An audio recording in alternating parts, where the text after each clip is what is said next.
over the years, you've kind of kept, ultimately, you can hire many different people. You've kept a core group. How do you choose that core group of people? I mean, why do you keep a certain band? Sometimes it's fun to switch cats up, for sure, but you definitely try to develop a longer term relationship with your band. You want that feeling of that you're in it together. Why do you choose to do it that way versus, just grabbing the next cat that you can grab? Or Well, I mean, mostly it's because I'm not that good, so I need cats to make me sound good. I'm No, listening. but I mean, honestly though, it's there's a certain, I feel like there needs to be trust up there, man. Like if you came in, had a bad day, didn't play well, made some poor choices, forgot some parts, I know you, I trust you, so I already know it doesn't really affect me. I'm more or less going in that mindset of like trying to cover and figure out how I can help you be successful and have a good experience. Like I'm serving you at that point, if that's because I trust you. Now, if I don't trust you and I don't know you, now I'm sitting here like, is this guy trying to take my game? Is he trying to ruin?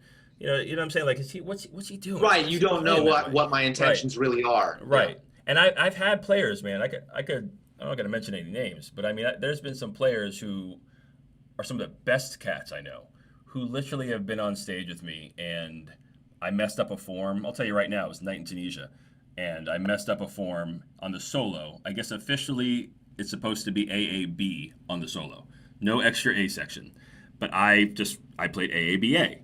Now, the first time that the guy soloing makes that mistake, like it's very obvious I didn't go to the B section. You know what I mean? Like, Right. but when the guys are sitting there, and it's like, this is the way the song is. This is the way the masters played it. That type of thing. To the point where I'm like, what are you doing? He's like, oh, if we're gonna change it, you should have said something. Like, you have perfect pitch, my guy. Like, dude, you know Well, this, right? So I mean, no, but but yeah. go ahead. No, I'm just saying you're really getting to something that kind of is at the base. Why is that the thing that's on the pedestal and not, if that's what you're saying or in that moment, even if it's because you didn't realize what, it doesn't matter. If that's where the direction is going, why is the on stage decision to cut off exploration in a new Right, direction? For the sake right, of what? right. Exactly. For winning some A jazz award. recording done a certain amount of years ago? Right, and you're gonna win the, I don't know, but some it must get, I have no idea. But at the end of the day, like I know that will never happen. I know I could be free on a stage with people that I know and trust, and I know if I'm having a bad day, which has happened on tours, and Yeah. I know that everyone's got my back. Like I know that if I'm having a great day, people are gonna give me space. I know that if just and so for that sake, and also, man, when you have history with people, obviously they just know where you're going to go at some point. They know when you're building to a thing, or what they know what you want. They know, uh, yeah, they know what you want. Me and Bill have had so many failed projects together.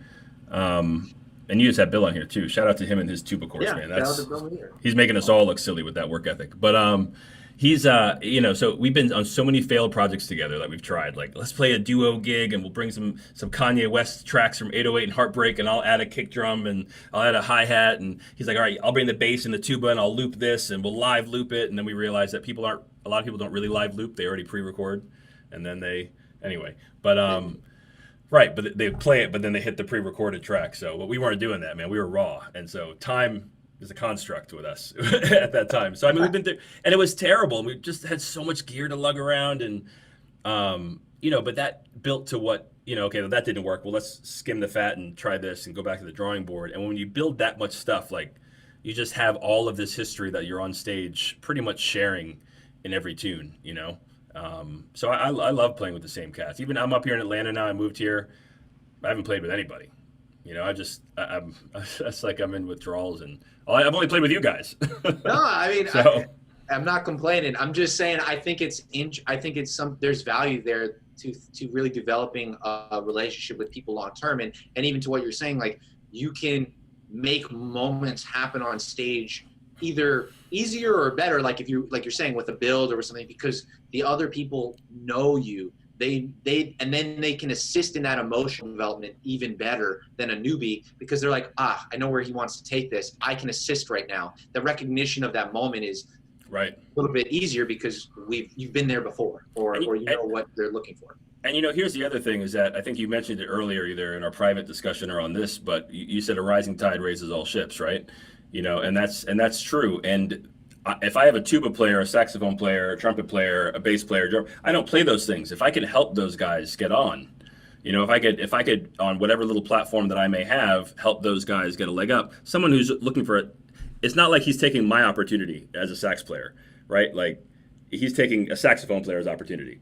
So when I see like so these guys get on and be able to get to these other platforms, like that's just going to assist. They're going to give me the phone call, or they're going to at least be that access point to that next level that I would never have had access to because I play the vibraphone. So I just always trying to make sure that those guys have a platform, and the people that you trust that know are going to do well with that platform and be a reference for you, is important too. So keeping people around who are good people, aren't going to go out there and be like, Drew, why'd you play with this guy, man? Like this guy's terrible. It's like, oh, but he plays the scales well. It's like, all right, well, so it's always keeping people around that are going to go out there and continue that positivity.